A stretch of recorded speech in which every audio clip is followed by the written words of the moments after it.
شروع اللہ کے نام سے جو بڑا مہربان نہایت رحم والا ہے۔ جن لوگوں نے کفر کیا اور اوروں کو خدا کے رستے سے روکا، خدا نے ان کے اعمال برباد کر دیے، اور جو ایمان لائے اور نیک عمل کرتے رہے اور جو کتاب محمد صلی اللہ علیہ وآلہ وسلم پر نازل ہوئی اسے مانتے رہے اور وہ ان کے پروردگار کی طرف سے برحق ہے، ان سے ان کے گناہ دور کر دیے اور ان کی حالت سنوار دی۔ یہ ہفتے اعمال اور اصلاح حال اس لیے ہے کہ جن لوگوں نے کفر کیا انہوں نے جھوٹی بات کی پیروی کی، اور جو ایمان لائے وہ اپنے پروردگار کی طرف سے دین حق کے پیچھے چلے۔ اسی طرح خدا لوگوں سے ان کے حالات بیان فرماتا ہے۔ جب تم کافروں سے بھڑ جاؤ تو ان کی گردنیں اڑا دو، یہاں تک کہ جب ان کو خوب قتل کر چکو تو جو زندہ پکڑے جائیں ان کو مضبوطی سے قید کر لو، پھر اس کے بعد یا تو احسان رکھ کر چھوڑ دینا چاہیے یا کچھ مال لے کر، یہاں تک کہ فریق مقابل لڑائی کے ہتھیار ہاتھ سے رکھ دے۔ یہ حکم یاد رکھو، اور اگر خدا چاہتا تو اور طرح ان سے انتقام لے لیتا،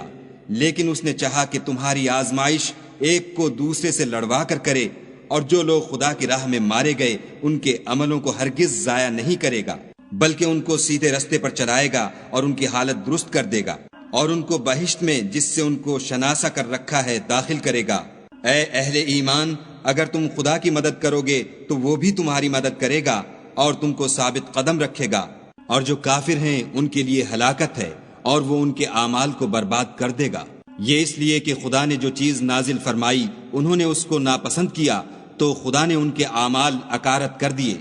کیا انہوں نے ملک میں سیر نہیں کی تاکہ دیکھتے کہ جو لوگ ان سے پہلے تھے ان کا انجام کیسا ہوا؟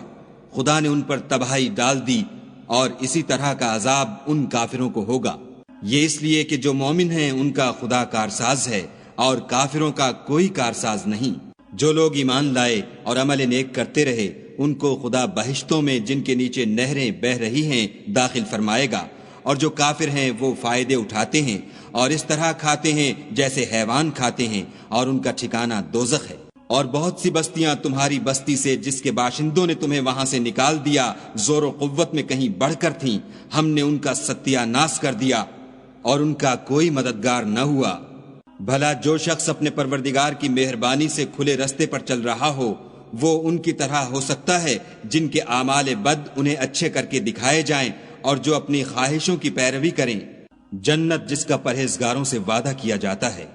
اس کی صفت یہ ہے کہ اس میں پانی کی نہریں ہیں جو بو نہیں کرے گا، اور دودھ کی نہریں ہیں جس کا مزہ نہیں بدلے گا، اور شراب کی نہریں ہیں جو پینے والوں کے لیے سراسر لذت ہے، اور شہد مصفہ کی نہریں ہیں جو حلاوت ہی حلاوت ہے، اور وہاں ان کے لیے ہر قسم کے میوے ہیں، اور ان کے پروردگار کی طرف سے مغفرت ہے۔ کیا یہ پرہیزگار ان کی طرح ہو سکتے ہیں جو ہمیشہ دوزخ میں رہیں گے، اور جن کو کھولتا ہوا پانی پلایا جائے گا تو ان کی انتڑیوں کو کاٹ ڈالے گا؟ اور ان میں بعض ایسے بھی ہیں جو تمہاری طرف کان لگائے رہتے ہیں، یہاں تک کہ سب کچھ سنتے ہیں، لیکن جب تمہارے پاس سے نکل کر چلے جاتے ہیں تو جن لوگوں کو علم دین دیا گیا ہے ان سے کہتے ہیں کہ بھلا انہوں نے ابھی کیا کہا تھا؟ یہی لوگ ہیں جن کے دلوں پر خدا نے مہر لگا رکھی ہے اور وہ اپنی خواہشوں کے پیچھے چل رہے ہیں، اور جو لوگ ہدایت یافتہ ہیں ان کو وہ ہدایت مزید بخشتا ہے اور پرہیزگاری عنایت کرتا ہے۔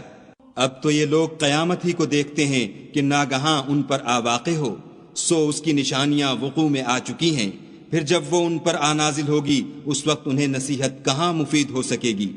پس جان رکھو کہ خدا کے سوا کوئی معبود نہیں، اور اپنے گناہوں کی معافی مانگو، اور مومن مردوں اور مومن عورتوں کے لیے بھی، اور خدا تم لوگوں کے چلنے پھرنے اور ٹھہرنے سے واقف ہے۔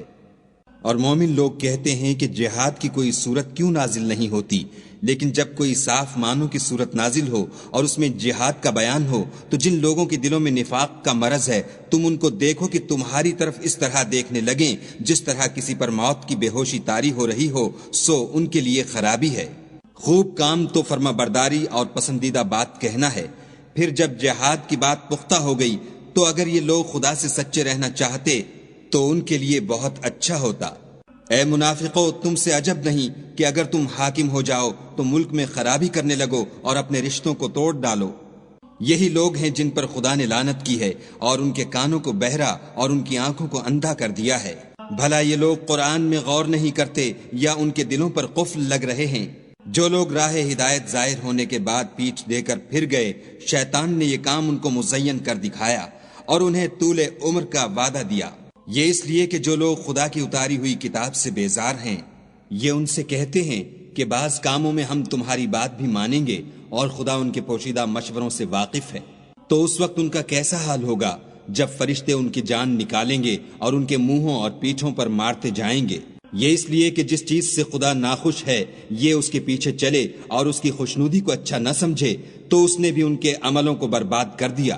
کیا وہ لوگ جن کے دلوں میں بیماری ہے یہ خیال کیے ہوئے ہیں کہ خدا ان کے کینوں کو ظاہر نہیں کرے گا؟ اور اگر ہم چاہتے تو وہ لوگ تم کو دکھا بھی دیتے اور تم ان کو ان کے چہروں ہی سے پہچان لیتے اور تم انہیں ان کے انداز گفتگو ہی سے پہچان لوگے، اور خدا تمہارے اعمال سے واقف ہے۔ اور ہم تم لوگوں کو آزمائیں گے تاکہ جو تم میں لڑائی کرنے والے اور ثابت قدم رہنے والے ہیں ان کو معلوم کریں اور تمہارے حالات جانچ لیں۔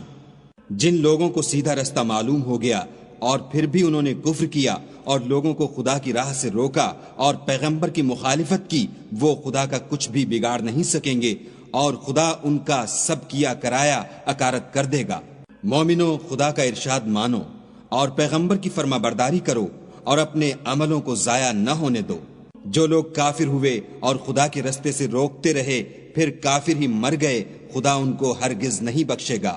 تو تم ہمت نہ ہارو اور دشمنوں کو صلح کی طرف نہ بلاؤ، اور تم تو غالب ہو اور خدا تمہارے ساتھ ہے، وہ ہرگز تمہارے اعمال کو کم اور گم نہیں کرے گا۔ دنیا کی زندگی تو محض کھیل اور تماشا ہے، اور اگر تم ایمان لاؤ گے اور پرہیزگاری کرو گے تو وہ تم کو تمہارا اجر دے گا اور تم سے تمہارا مال طلب نہیں کرے گا۔ اگر وہ تم سے مال طلب کرے اور تمہیں تنگ کرے تو تم بخل کرنے لگو، اور وہ بخل تمہاری بدنیتی ظاہر کر کے رہے۔ دیکھو، تم وہ لوگ ہو کہ خدا کی راہ میں خرچ کرنے کے لیے بلائے جاتے ہو، تو تم میں ایسے شخص بھی ہیں جو بخل کرنے لگتے ہیں، اور جو بخل کرتا ہے اپنے آپ سے بخل کرتا ہے، اور خدا بے نیاز ہے اور تم محتاج۔ اور اگر تم منہ پھیرو گے تو وہ تمہاری جگہ اور لوگوں کو لے آئے گا، اور وہ تمہاری طرح کے نہیں ہوں گے۔